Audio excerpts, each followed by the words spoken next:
Welcome, curious minds, to another deep dive. Today, we're embarking on a journey through a really fascinating historical account.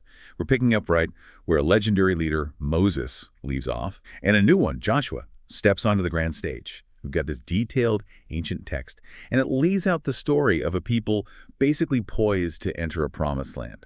It's a narrative just filled with epic challenges, surprising turns, and some pretty profound lessons, in leadership, collective purpose, and really what it takes to establish a nation. Indeed. And our mission for this deep dive, really, is to extract the most pivotal moments, the strategic insights, too, and maybe some of the surprising human elements from this foundational text. You'll see how a new leader takes the reins, how obstacles get overcome, sometimes, miraculously, sometimes through, unexpected human ingenuity, and sometimes through those hard-won lessons that come from failing, and how a nation begins to lay its very roots. Right, so let's unpack this mission. Let's see what foundational moments really shaped their destiny. Okay, let's start right at the beginning of this new era. Moses is gone. And the divine transition seems, immediate. It's profound. The text tells us the Lord speaks directly to Joshua, Moses' trusted aide, with this incredibly powerful promise. Every place where you set your foot, I will give you, and that his territory will stretch from the desert to Lebanon, from the Euphrates to the Great Sea. I mean, this isn't just a promise of land, is it? It's a promise of conquest, of dominion. Yeah, and what's truly fascinating here is that immediate divine assurance to Joshua. No one will be able to stand up against you, as I was with Moses, so I will be with you. I will never leave you nor forsake you. Yeah. It directly establishes his new authority, doesn't it? It mirrors Moses' own in a way that sort of legitimizes his leadership, especially for a people accustomed to that direct divine communication. But it's not just about inherited power. That command, be strong and courageous, it's repeated multiple times. It really underscores the immense internal fortitude required for the challenges ahead. And it comes with very specific instructions, doesn't it? Beyond just military might, the paramount instruction is, be careful to obey all the law my servant Moses gave you. Do not turn from it to the right or to the left, that you may be successful wherever you go. And that emphasis on the book of the law, to meditate on it day and night, what does that signify beyond just mere obedience? Well, it connects success directly to sticking to the established divine law. And not just knowing it, but meditating on it, right? Internalizing it as their moral and strategic compass. This wasn't just some rule book. It was like a foundational blueprint for their entire society. It emphasizes this unique concept of divine governance that really set Israel apart from contemporary cultures, which were ruled mostly by, monarchical decrees. Joshua's immediate response is equally telling, I think. He orders officers to prepare supplies, says in 3 days they'll cross the Jordan.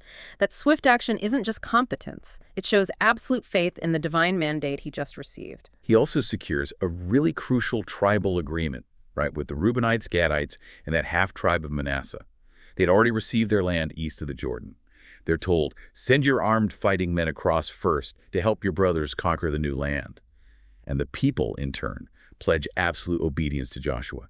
They even state that whoever rebels against his word will be put to death, just as they had obeyed Moses. That immediate, almost unquestioning pledge. That's a significant shift from the frequent grumbling Moses had to deal with. It's crucial, absolutely. This solidifies Joshua's legitimacy in the eyes of the people. It shows a new generation that seems ready for unity, for obedience, as they face their first major test. This collective commitment is such a powerful contrast to previous rebellions, and it really sets a new tone for the conquest. So, the nation's reconsecrated, united. Their first major obstacle isn't just a city. It's a symbol, isn't it, of the seemingly impregnable Canaanite resistance, the fortified city of Jericho. How do they even begin to approach a stronghold like that? Yeah, good question. Joshua doesn't lead with a frontal assault. That's interesting. The account tells us he secretly sends 2 spies from Shittim to look over the land, especially Jericho. And here's where we meet one of the most unexpected characters in the whole story, Rahab, a prostitute in Jericho. Her house is actually part of the city wall itself, which creates this dramatic, immediate encounter when the king of Jericho learns the spies are there. Rahab hides them under stalks of flax on her roof. And when questioned, she very skillfully misdirects the king's men. But what's truly pivotal is her confession to the spies. It's amazing. She says, I know that the Lord has given this land to you, and that a great fear of you has fallen on us, so that all who live in this country are melting in fear because of you. She then recounts specific past events, how the Lord dried up the Red Sea, what was done to Sihon and Og. She even declares, The Lord your God is God in heaven above and on the earth below. I mean, this isn't just fear, it's a jaw-dropping declaration of faith, and it's emerging from the unlikeliest of places, the heart of the enemy city, from a woman seemingly on the fringes of society. It's a remarkable insight, isn't it, into the psychological impact of Israel's reputation, fueled by these divine acts on the local inhabitants. Rahab then requests an oath of kindness for her family. The spies agree. They instruct her to tie a scarlet cord in her window as a sign and gather her entire family into her house for safety. That scarlet cord becomes this vibrant symbol of deliverance, of salvation. The spies escape, hide in the hills, and when they return, they report to Joshua. The Lord has surely given the whole land into our hands. All the people are melting in fear because of us. It just perfectly sets the stage for the next very audacious phase. So with the intelligence gathered, morale high, the Israelites are ready to cross the Jordan. The text explains that Joshua and the Israelites set out from Shittim, and the officers instruct the people to follow the Ark of the Covenant carried by the Levite priests, keeping a distance about 1,000 yards. And the reason given is profound. They had never been this way before. Exactly. That phrase, never been this way before, that's key. It signals uncharted territory, both literally and figuratively, and the absolute necessity of divine guidance. Joshua also commands the people, consecrate yourselves, for tomorrow the Lord will do amazing things among you. So this isn't just a military maneuver. It's presented as a sacred act, a preparation for some kind of unprecedented divine intervention. And amazing things certainly happen. Right. The priests carrying the ark step into the Jordan River, which is described as being at flood stage all during harvest, making this formidable natural barrier. But the water from upstream just stops flowing and piles up a great distance away at a town called Adam, while the water flowing downstream is completely cut off, and this allows all of Israel to cross on dry ground opposite Jericho. Yeah, this miraculous crossing, it serves two key purposes, it seems. First, it powerfully exalts Joshua in the sight of all Israel, establishes his leadership just like the Red Sea crossing affirmed Moses's. The text says the people revered him all the days of his life. Second, it leads to the creation of the 12 memorial stones. Joshua commands 12 men, one from each tribe, to take up 12 stones from the middle of the Jordan, right where the priests stood. And these stones, they're meant to be a memorial forever, so that when future generations ask, what do these stones mean, they can be told Israel crossed the Jordan on dry ground. It's about remembering, isn't it? Teaching history, a tangible monument to a divine act. Yeah, beyond just a memorial, these 12 stones serve as this tangible covenant marker, a physical prompt for intergenerational teaching. You know, in an oral culture, monuments like these weren't just decorative, they were living history lessons. They bound future generations to the divine acts that established their identity and their right to the land. And as soon as the priests leave the riverbed, the Jordan's waters return to flood stage, reinforcing the divine control over the event. The people then camp at Gilgal, which becomes this crucial initial base of operations, a spiritual and logistical hub for their early campaigns. Now, Gilgal, there are some significant preparations, both strategic and spiritual. The Amorite and Canaanite kings west of the Jordan, they hear how the Lord dried up the river, and the text says their hearts melted and they no longer had the courage to face the Israelites.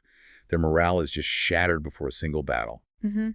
That's a crucial psychological victory, isn't it? Gained without even drawing a sword.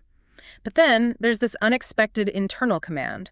The Lord tells Joshua to recircumcise the Israelites with flint knives, and the explanation given is that all the men of military age who came out of Egypt had died in the desert for disobedience, and those born during the 40-year journey hadn't been circumcised.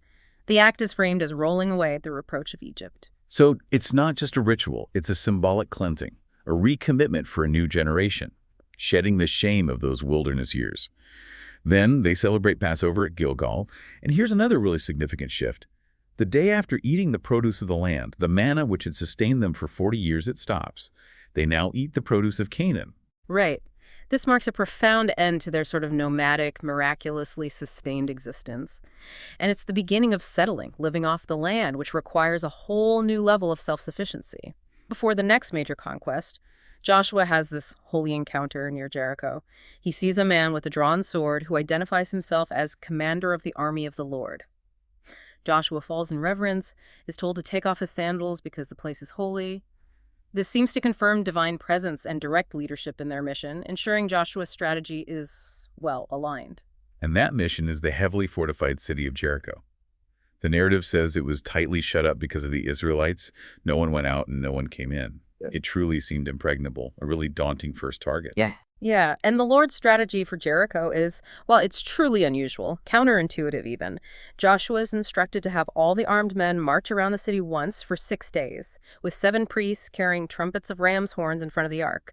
Then on the 7th day, they're to march around the city 7 times, priests blowing trumpets, and all the people giving a loud shout when a long blast sounds. And the promise: the wall will collapse.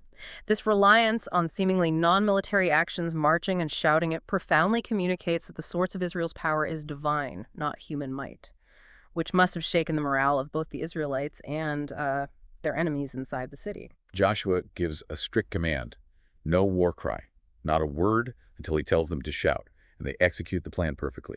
For 6 days they march once daily. On the 7th they march 7 times. At the final trumpet blast and shout, the wall collapsed, so every man charged straight in, and they took the city. It's just a complete, astonishing victory. The destruction was absolute. It's a chilling testament to this concept of devoted things. The city and everything in it are devoted to the Lord and utterly destroyed: men, women, young, old, cattle, sheep, donkeys. The only exception, and it's a powerful example of an oath being upheld, is Rahab the prostitute and everyone with her in her house because she hid the spies. The valuable metals, silver, gold, bronze, iron, they're put into the Lord's treasury. And Rahab's family is brought out by the spies, and she lives among the Israelites to this day. Yeah, that's a powerful detail, isn't it? About her integration. It demonstrates this remarkable inclusion from someone who was essentially a foreign adversary. And then Joshua pronounces this severe curse on anyone who tries to rebuild Jericho, saying it would cost them their firstborn and youngest sons.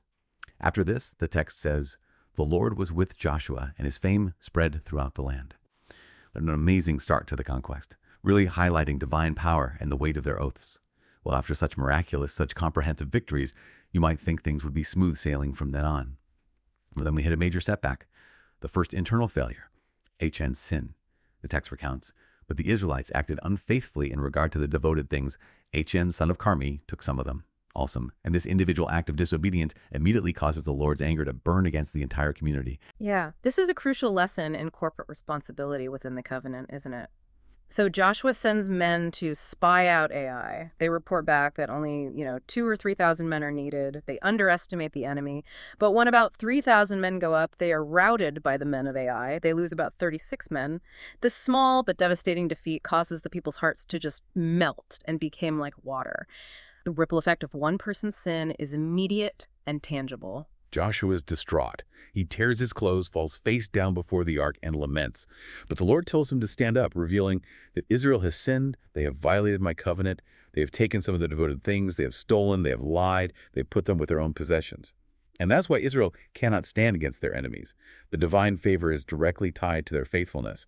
The guilt of one individual truly affects the entire nation here. God commands Joshua to consecrate the people, and the guilty party is found by lot, systematically narrowing it down tribe by tribe, clan by clan, until they get to Achan. His confession is, well, it's chilling, and it reveals the powerful temptation of material wealth.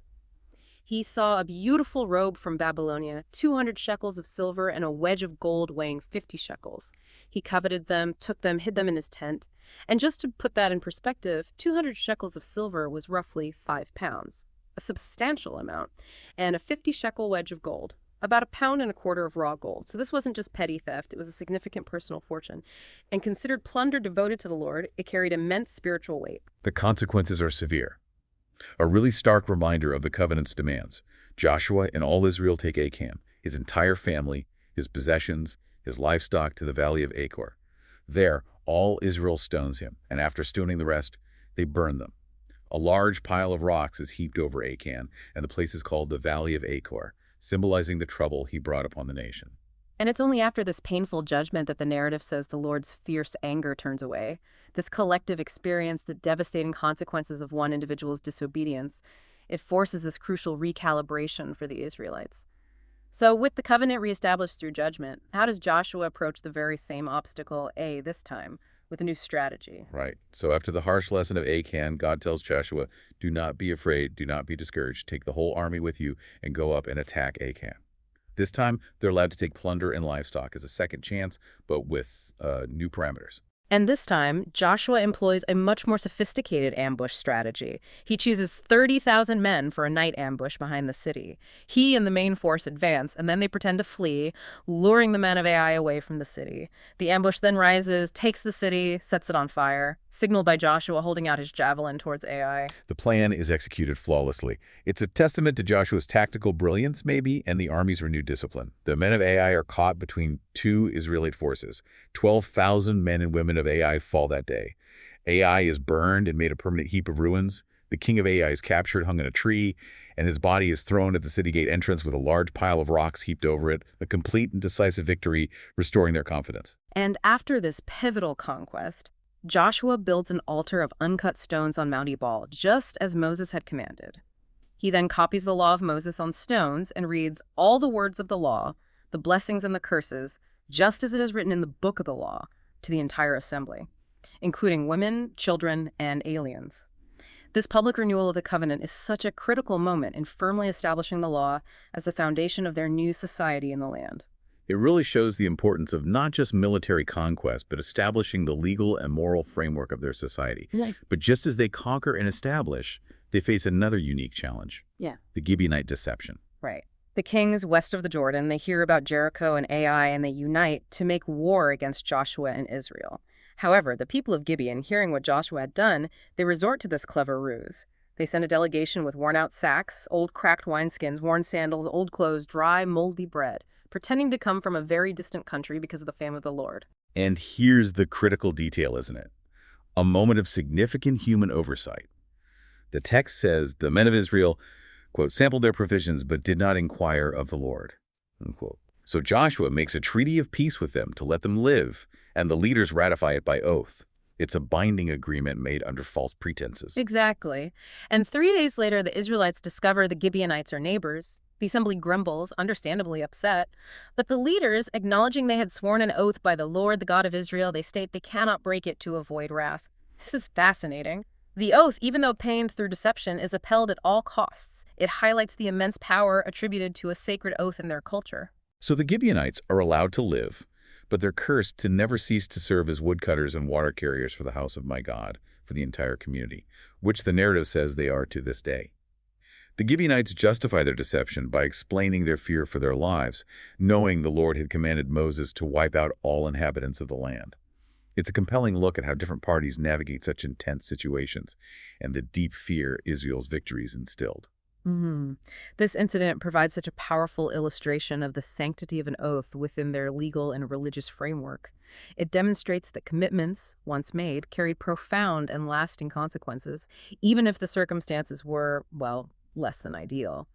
Now, that Gibeonite treaty, it quickly leads to a new conflict, doesn't it? Adonizedek, king of Jerusalem, hearing of Ai's fall and Gibeon's treaty, forms an alliance with 4 other Amorite kings and attacks Gibeon. So this treaty, rather than ending conflict, immediately sparks another war. Right. And the Gibeonites, true to the recent treaty, appeal to Joshua for quick rescue. Joshua responds swiftly, marching all night from Gilgal with his entire army, taking the enemy by surprise.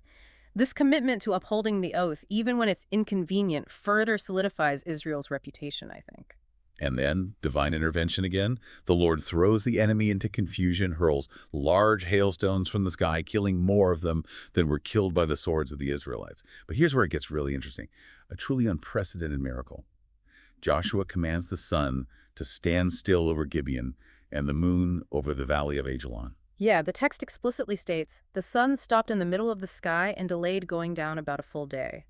It then declares, there has never been a day like it before or since, a day when the Lord listened to a man. Surely the Lord was fighting for Israel.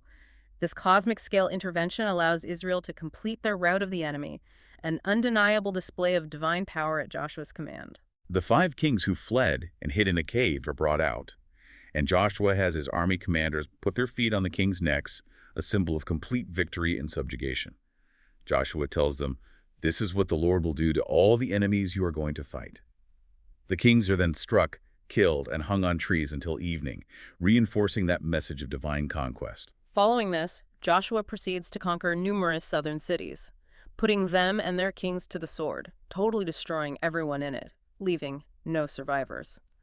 The narrative emphasizes all these kings and their lands Joshua conquered in one campaign because the Lord, the God of Israel, fought for Israel. It's presented as an incredibly rapid and comprehensive subjugation of the southern region, testament to the combined divine and human effort. And the conquests continue north. The account tells us of another grand coalition formed by Jabin, king of Hazor, gathering this vast army as numerous as the sand on the seashore, complete with horses and chariots, the most advanced military tech of the time. And again, God assures Joshua, do not be afraid of them, but instructs him to hamstring their horses and burn their chariots. Now, that's a profound instruction. It effectively neutralizes their most advanced military assets. But it also prevents Israel from relying on, or maybe coveting, these foreign tools of war, reinforcing their dependence on divine strength rather than conventional might. Joshua and his army come against them suddenly at the waters of Merom, and the Lord gives them into Israel's hand. They're pursued until no survivors were left. Joshua carries out God's instructions for the horses and chariots, making sure these potent war machines won't be used against them in the future.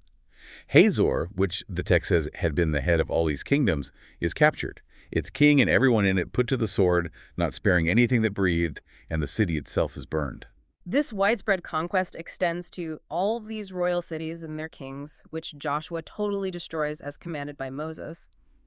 Interestingly, Israel doesn't burn cities built on mounds except for Hazor. They take plunder and livestock, but put all people to the sword.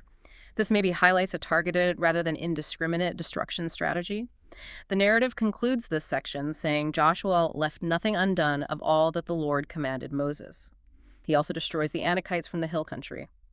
These were the formidable, sort of giant-like people who had famously intimidated the previous generation of spies, so making their conquest a powerful symbol of overcoming past fears. And then the land has rest from war. This signals the end of the major military campaigns and the transition to the next, equally challenging phase, settling and dividing the land. Wow, what a monumental undertaking this conquest has been. The text provides a summary of all the kings conquered, right? East of the Jordan by Moses, Sihon, and Og, and west of the Jordan by Joshua, totaling 31 kings in all. It really puts the scale of the conquest into perspective, the sheer number of autonomous entities they had to overcome. It truly highlights the extent of the territory brought under Israelite control. However, the narrative notes that Joshua is now old and there are still very large areas of land to be taken over, including regions of the Philistines, Geshurites, parts of Lebanon. So while the major battles are over, the work of fully inhabiting and securing the land isn't actually complete. This also points to future challenges. Right. But the initial divisions begin. The Transjordan tribes, Reubenites, Gadites, Manasseh, they already had their inheritance from Moses. And a unique aspect is the Levites' inheritance. They receive no inheritance of land. Their inheritance is the offerings made by fire to the Lord. They're given towns to live in with pasture lands instead. This sets them apart, doesn't it? Emphasizing their priestly role and their dependence on the other tribes, reinforcing the spiritual foundation of the nation. A real standout moment here is Caleb's special inheritance. He's 85 years old, but still strong, apparently. He reminds Joshua of Moses' promise made 45 years earlier. He requests the hill country where the Anakites were, despite their large fortified cities. Demonstrating this enduring faith and vigor, Joshua blesses Caleb, gives him Hebron, and Caleb successfully drives out the Anakites, fulfilling that promise. And the narrative includes that brief, kind of lovely side story about Caleb's daughter, Aksa. After marrying Othniel, she asked Caleb for springs of water, in addition to the land she'd been given in the Negev. And he gives her both upper and lower springs. It's a nice personal touch amidst the grand sweep of conquest, showing the practicalities of settlement. And these detailed tribal allotments, laid out chapter after chapter in the text, they highlight this meticulous process of dividing the land.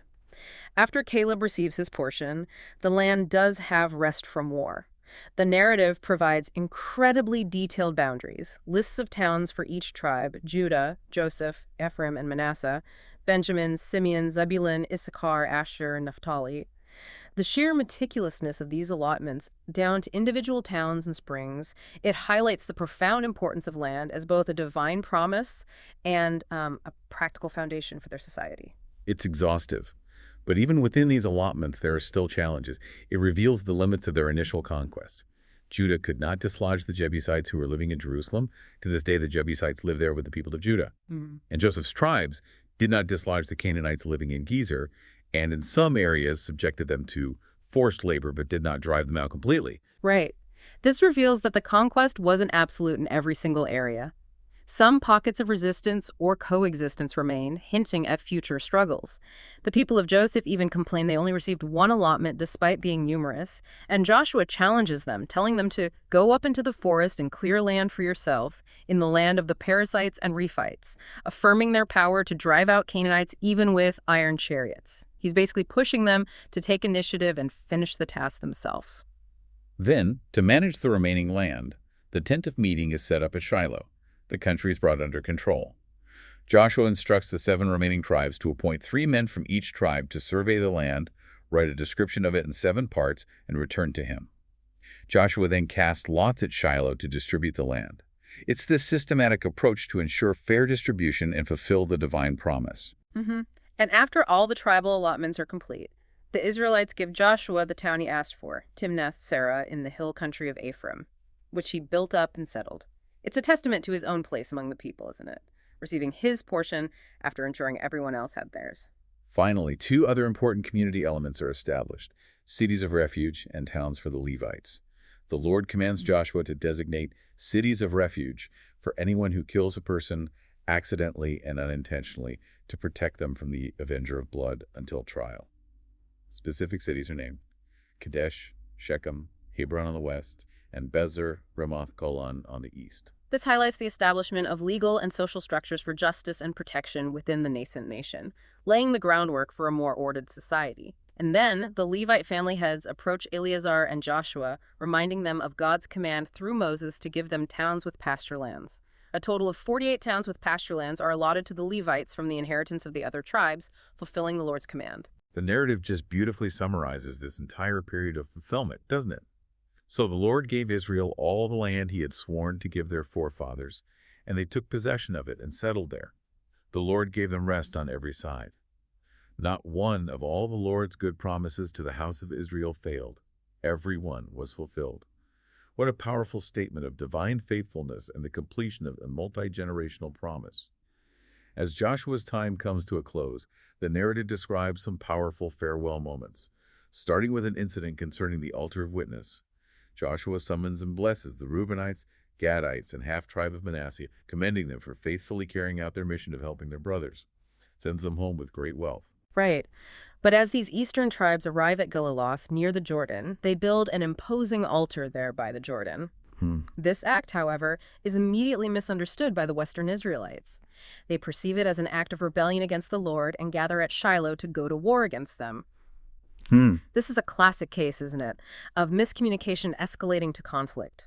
It reveals the inherent challenges of maintaining unity across geographical and maybe cultural divides, even within a single covenant community.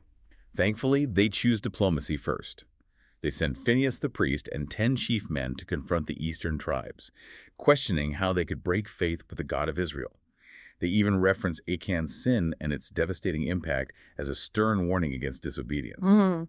And the Eastern tribe's explanation is crucial for averting war. They clarify that the altar is not for burnt offerings or sacrifices, but to be a witness between us and you and the generations that follow, affirming their commitment to worship the Lord at his sanctuary and ensuring their descendants wouldn't be denied a share in the Lord. It was meant as a physical symbol of shared identity, not defiance. What a relief. Phinehas and the leaders are pleased with the explanation.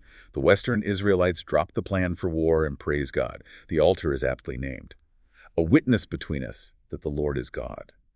It really highlights the power of clear communication and the enduring importance of symbolic acts for unity and identity across distances. This leads perfectly into Joshua's farewell addresses, which really serve as his lasting legacy. The narrative states that Joshua, old and well advanced in years, summons all Israel's elders, leaders, judges, officials. He reminds them of God's unwavering faithfulness, the Lord your God who fought for you. He assures them God will continue to drive out remaining nations. He urges them, be very strong, be careful to obey all that is written in the book of the law of Moses, without turning aside to the right or to the left. He also gives this stark warning against assimilation, which is a recurring theme in their history, isn't it? They must not associate with these nations that remain among you. Do not invoke the names of their gods or swear by them. You must not serve them or bow down to them. And he warns that if they do, these nations will become snares and traps for you, whips on your backs and thorns in your eyes until you perish. Joshua powerfully reinforces that not one of all the good promises the Lord your God gave you has failed. Every promise has been fulfilled. But he also warns that if they violate the covenant, God will also bring on them all the evil he has threatened, emphasizing the bilateral nature of the covenant. This sets up the dramatic covenant renewal at Shechem. Joshua assembles all the tribes. He recounts God's history with their forefathers from Terah beyond the Euphrates, Abraham, Isaac, Jacob, the Exodus, the Red Sea, defeating Amorite kings, miraculous victories. He reminds them that they receive a land on which you did not toil and cities you did not build, underscoring the gift element of their inheritance. And then comes Joshua's iconic challenge, a moment of profound choice. Choose for yourselves this day whom you will serve, whether the gods your forefathers served or the gods of the Amorites. But as for me and my household, we will serve the Lord. And the people respond, "Far be it from us to forsake the Lord to serve other gods." They declare, "We too will serve the Lord because he is our God." Such a powerful moment of national commitment. Yet Joshua gives them this stark, almost paradoxical warning, doesn't he? You are not able to serve the Lord. He is a holy God. He is a jealous God. He will not forgive your rebellion and your sins. He warns that if they forsake God, he will bring disaster. It doesn't seem like it's to discourage them, but maybe to impress upon them the sheer gravity and the demands of truly serving a holy God. Yeah, but the people reaffirm their commitment, despite the warning. Joshua then formally establishes the covenant, records these things in the book of the law of God, and sets up a large stone under an oak near the holy place as a witness against them. It's a tangible reminder of their pledge, right? A physical marker of a spiritual agreement. And then, the end of an era. The narrative simply states, after these things, Joshua, son of Nun, the servant of the Lord, dies at the age of 110. He's buried in his inheritance at Timnath-Serah. And the final poignant statement really highlights Joshua's profound and lasting impact. Israel served the Lord throughout the lifetime of Joshua and of the elders who outlived him and who had experienced everything the Lord had done for Israel. It also mentions the burial of Joseph's bones, brought all the way from Egypt, and the death of Eleazar, Aaron's son, marking the full close of this transitional generation, bringing a complete cycle of leadership to a close. What an incredible deep dive. Yeah. Just filled with such powerful moments of transition, divine intervention, and human challenge. We've seen how internal failures like Achan sin had these devastating collective consequences, forcing a crucial recalibration for the entire community. It truly highlights how a new generation, under new leadership, was called to step into the promises made to their ancestors, but also face their own unique tests of faith and obedience in a new land. It raises a crucial question, I think, about the very nature of community and responsibility. How far does the ripple effect of individual choices actually extend in a shared endeavor? And here's where it gets really interesting. We've seen the immense power attributed to a single oath, right? Even if obtained through deception, like with the Gibeonites. And the profound importance of ritual and memory, from that scarlet cord to the 12 stones, and even that altar built just as a witness. What does this obsession with memory tell us about ancient societies and how they solidify their identity? Yes, it raises an important question. When you're facing new territories, new challenges, what are the core principles or agreements that, once made, must be upheld at all costs? Regardless of the circumstances that led to them, this narrative deeply explores the formation of a national identity under a divine covenant. How do the repeated acts of memory, like the 12 stones and the constant calls for obedience, how do they shape a people's collective consciousness in a way that mere territorial acquisition cannot? And what stands out to you about this journey of conquest and settlement? How might the lessons of leadership, obedience, or dealing with unexpected obstacles resonate in any new endeavor today? Well, it makes you wonder how crucial it is to not only conquer physical space, but to truly integrate and embody the values and identity a community claims, especially when faced with the daily realities of life in a new environment and the persistent temptation, perhaps, to compromise those founding principles. Until next time, keep exploring, keep questioning, and keep getting well informed. Thanks for joining us for this deep dive.